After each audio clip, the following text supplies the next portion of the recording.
અહીં કોણ ભલાને પૂછે છે, કોણ બુરાને પૂછે છે? અહીં કોણ ભલાને પૂછે છે, કોણ બુરાને પૂછે છે? મતલબથી નિસ્બત છે સૌને, કોણ ખરાને પૂછે છે? અત્તરને નીચોવ્યા પછી,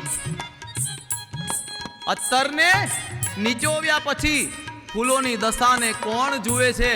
આ તો સંજોગ ઝુકાવે છે, સંજોગ. બાકી કોણ મારી માને પૂછે છે? કોણ? હે? જિંદગીના છેલ્લા શ્વાસ સુધી બધા આશા રાખે છે. જિંદગીના છેલ્લા શ્વાસ સુધી બધા આશા રાખે છે. દવા અને દુઆમાં વિશ્વાસ રાખે છે. ખુલ્લી આંખોનો સંબંધ છે આ બધો. બાકી મર્યા પછી ઘરમાં કોણ લાશ રાખે છે? કોણ?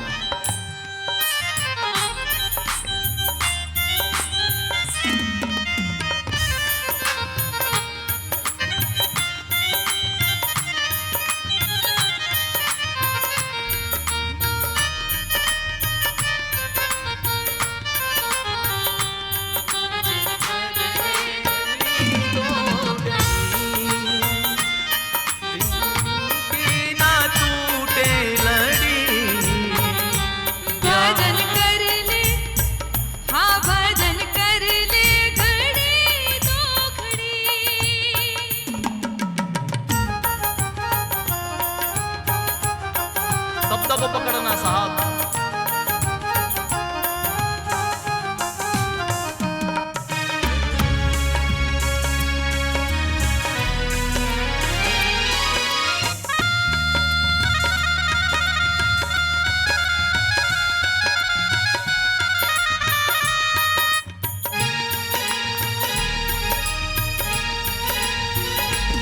सारी दुनिया छे स्वार्थ भरेली, तारा विना નથી કોઈ બેલી.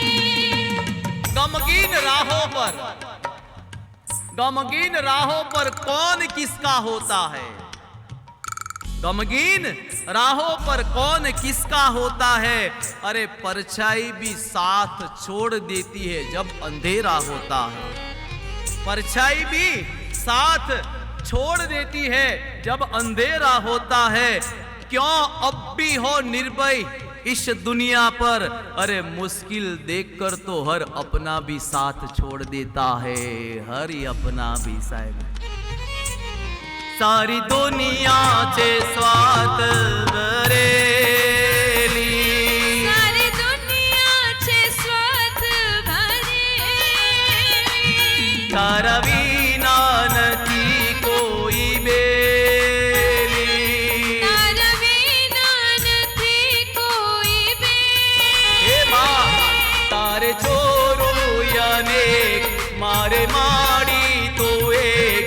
તારા દર્શન નો લાવો સદા આપજે માં, સદા આપજે.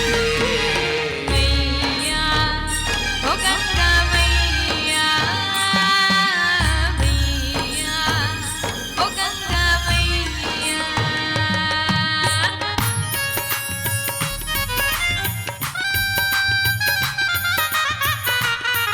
माओ से माँ भागीरथी को याद कर लो साहब.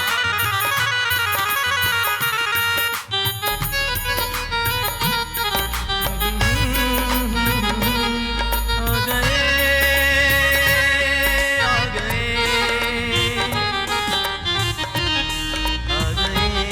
साजन जिंदगी बेकसम गए वो सनम. ये तो भजन है साहब.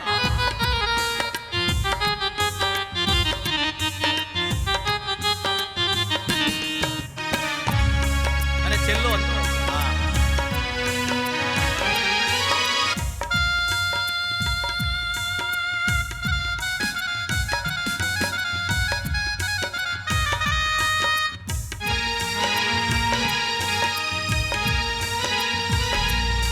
તારો બાળ કહે છે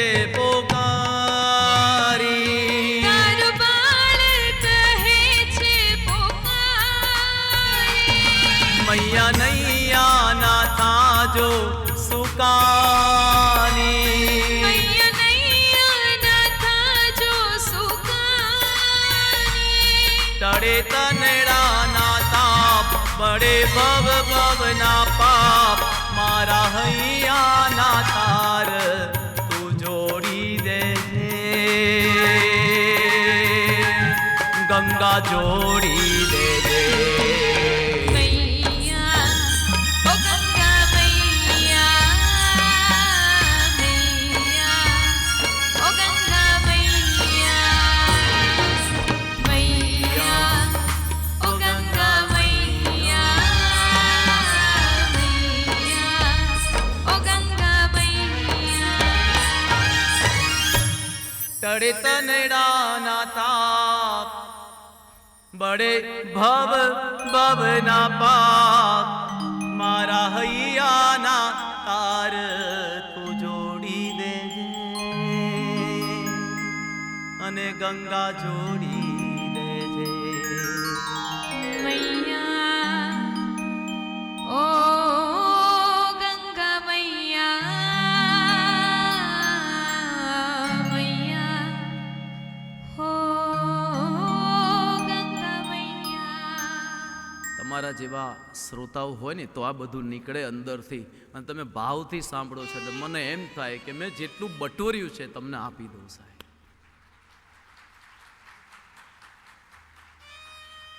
આ વિશ્વની પહેલી ભાઈ બહેનની જોડી, પહેલી ભાઈ બહેનની જોડી. મારી માએ એમ કીધું કે બેટા તમે સંસારમાં તમારે પડવાની આવશ્યકતા નથી, તમે સંસારને સજાવવા માટે નીકળી પડો. અને આજે મેં નીકળી પડે. વિચાર કરો, આજે 8મો દિવસ થયો પણ મારી માને હું એક જ દિવસ મળવા ગયો છું એના રૂમ પર.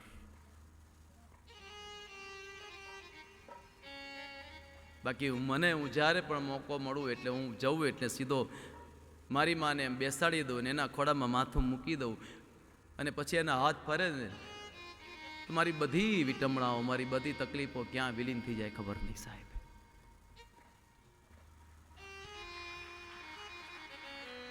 ભગવાન વેદ વ્યાસ જન્મઈ જઈને સુંદર મજાની કથાનું શ્રવણ કરાવતા ગંગાના મહિમાનું વર્ણન બતાવેલું છે. અને કીધું છે ગંગા હરિદ્વારે પ્રયાગે ચ ગંગા સાગરે સંગમે. સ્વર્ગથી ભગવાન મહાદેવની જટામાં ત્યાંથી ગૌમુખમાં પ્રગટ થયા છે. માં ગૌમુખથી ગંગોત્રીમાં આવ્યા, ગંગોત્રીથી હરિદ્વાર, હરિદ્વારથી પ્રયાગ, પ્રયાગથી ભગવાન કપિલ મુનિ અને ભગીરથીના 60,000 પુત્રોને ભગવતીએ ઉદ્ધાર કરી અને ગંગા સાગરમાં વિલીન થઈ ગયા છે, મળી ગયા છે. આપણે આપણું જીવન ભગવતીના ચરણમાં વિલીન થઈ જવું જોઈએ. પછી કશું રહેવું ના જોઈએ, પાછું આવવાનું જવાનું રહેવું ના જોઈએ. એમ ભગવાન વેદવ્યાસનો મહિમા બતાવ્યો. સુંદર મજાની ચરિત્રનું વર્ણન કરતા કરતા ભગવાન વેદવ્યાસે સ્વાહા, સધા અને સતીની કથાઓ આપી છે. સ્વાહા, કોઈ પણ દેવને એના સુધી યજ્ઞની આહુતિ પહોંચાડવા માટે સ્વાહા શબ્દનો પ્રયોગ થઈ. એક શક્તિ છે. સ્વાહા દેવીના લગ્ન અગ્નિદેવ સાથે થયા છે. અગ્નિદેવના 3 સ્વરૂપ બતાવ્યા છે. ગઈકાલે થોડુંક આપણે મહિમા સમજીએ. પહેલું છે આહવાન્ય, શબ્દમાં થોડોક ફરક થાય તો ક્ષમા કરજો. ગ્રાહપત્ય અને ત્રીજી છે દક્ષિણા. અગ્નિના પુત્ર પણ 3 છે. પાવક, પરામાન અને સૂચિ. આ 3 પુત્ર બતાવેલા છે. આમ અગ્નિનો મહિમા આપી ત્યારબાદ ભગવતી શ્વધાદેવી એ આપણા પિત્રો સાથે પરણાવ્યા છે. શ્વધાદેવીની 3 દીકરી છે. હવે ધ્યાનથી સાંભળજો. હવે આ જે શ્વધાદેવીની 3 દીકરી આવશે ને, કારણ કે શ્વધા એટલે આપણા પિતૃઓ થાય, અને આપણા પિતૃઓના જે પણ વંશજ થયેલા આપણા સગાવાલા થાય. આ મેના દેવી હતા ને એ આપણા સગા થાય, હિમાલય આપણા સગા થાય. કેમ? આમાં બતાવ્યું છે. ભગવતી શ્વધાદેવી પિત્રો સાથે પરણાવ્યા, અને આ શ્વધાદેવીની 3 દીકરી છે. પહેલી દીકરીનું નામ છે મેના, આપણે જોઈએ ને મેના દેવીની હિમાલય. ત્યારબાદ ધન્યા, અને ત્રીજી છે કલાવતી. ધર્મેજી મહારાજ પ્રશ્ન કરે કે પ્રભુ આ કથામાં મને કઈ સમજ ના પડી, મને સમજાવો. એટલે ભગવાન વેદવ્યાસ કહે છે કે એક વખત બ્રહ્માજીની સભામાં 3 દીકરીઓ બેઠી હતી. અચાનક સનકાદિક ઋષિઓ આવ્યા. આખી સભા ઊભી થઈ ગઈ, પણ આ 3 દીકરીઓ ઊભી થઈ નહીં.